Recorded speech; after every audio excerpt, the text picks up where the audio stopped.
Baiklah, Assalamualaikum warahmatullahi wabarakatuh. Di sini saya dari 4B4, di mana saya akan menjelaskan mengenai etika leadership dari mata kuliah kami dari etika profesi. Selanjutnya saya akan menyampaikan mengenai definisi,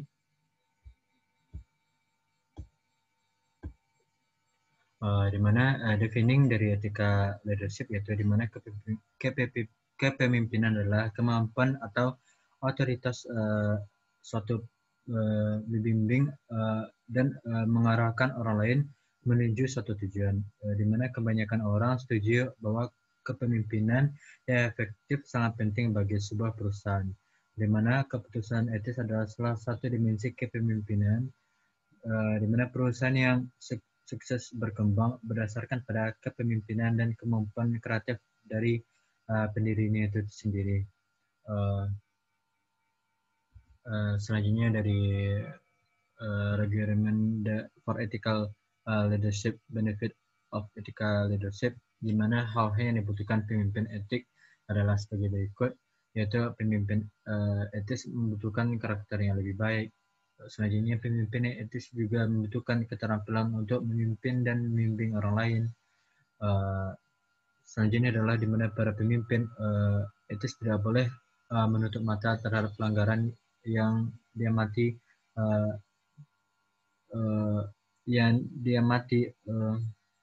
di mana kekuatan pemimpin etis adalah melibatkan mengenai kelemahan mereka sendiri dan mengandalkan orang lain untuk membantu mereka. Selanjutnya, pemimpin etik mendorong karyawan untuk mencapai potensi penuh mereka dalam merekatkan peran mereka sebagai rekan mencipta nilai yang penting. Selanjutnya, saya akan menjelaskan mengenai kepemimpinan etis dalam budaya organisasi. Di mana budaya organisasi muncul, apakah ada kepemimpinan yang efektif atau tidak.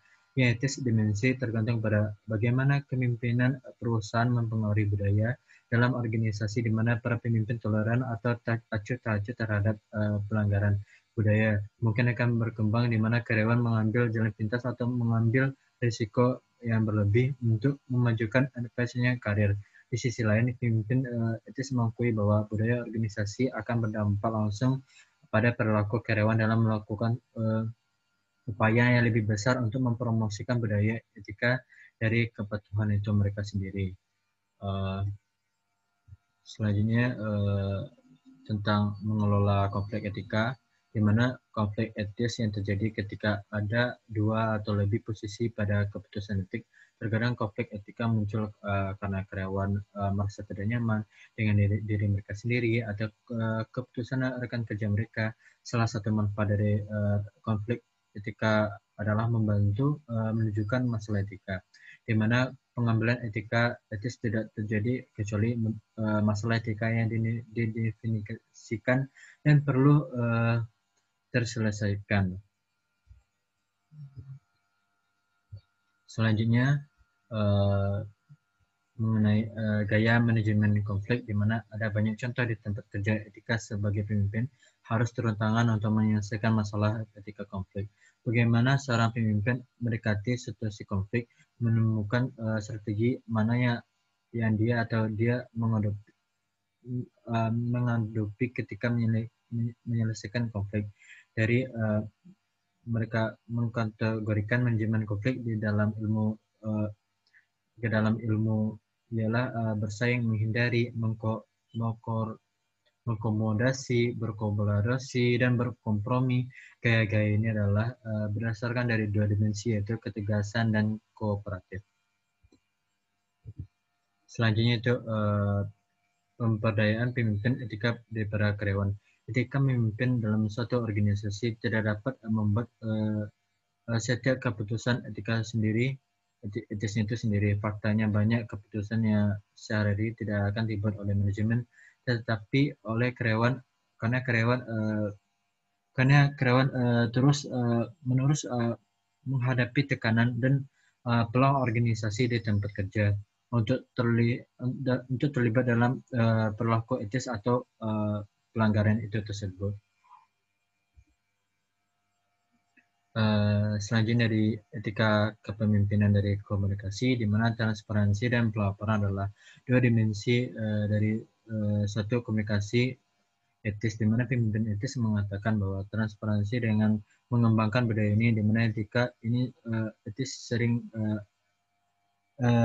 dibahas, di mana keterbukaan dan akuntabilitas pemimpin penting dalam menangani dan menyelesaikan masalah etika, di mana pelaporan adalah proses dari dua arah, di mana komunikator berkomunikasi dengan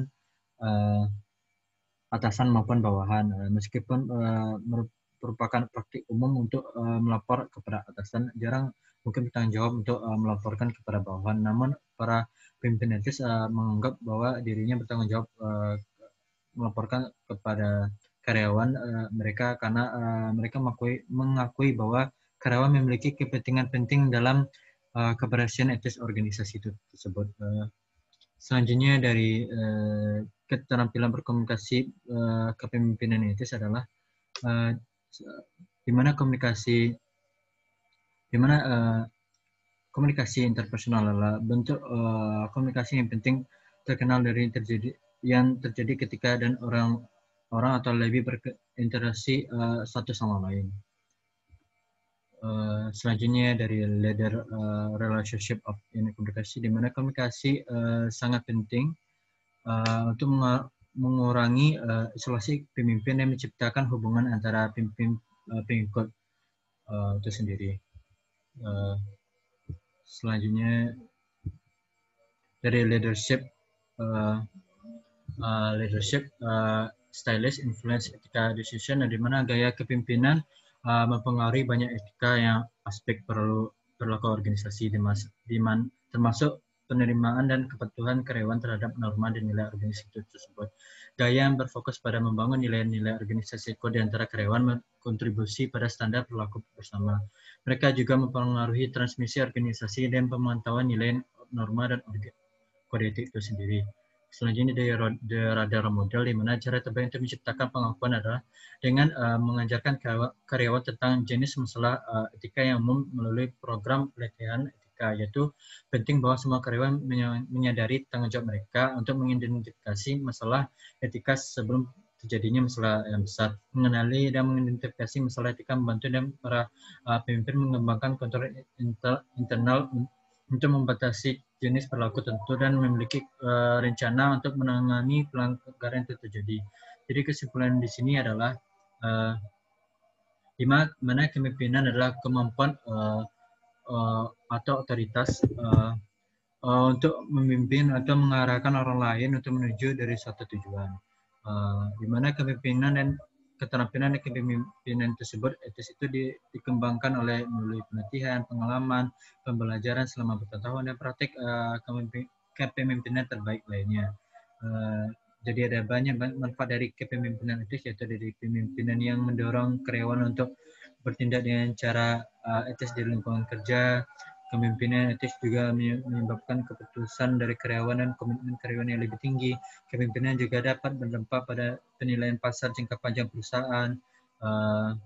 Lalu komunikasi adalah bagian penting dari kepemimpinan etis, di mana jenis komunikasi termasuk komunikasi interpersonal, komunikasi kelompok kecil, komunikasi nonverbal dan mendengarkan, dan gaya kepemimpinan mempengaruhi banyak aspek perilaku organisasi, termasuk penerimaan karyawan, kepatuhan terhadap nilai-nilai organisasi, dan para pemimpin etis yang paling efektif memiliki kemampuan untuk mengelola dan mereka sendiri dari hubungan mereka dengan orang lain secara efektif. Suatu keterampilan yang dikenal sebagai kecanduan dari emosional tersebut. Sekian dari saya. Saya mohon maaf apabila salah. Wabillahi taufiq wal hidayah. Assalamualaikum warahmatullahi wabarakatuh.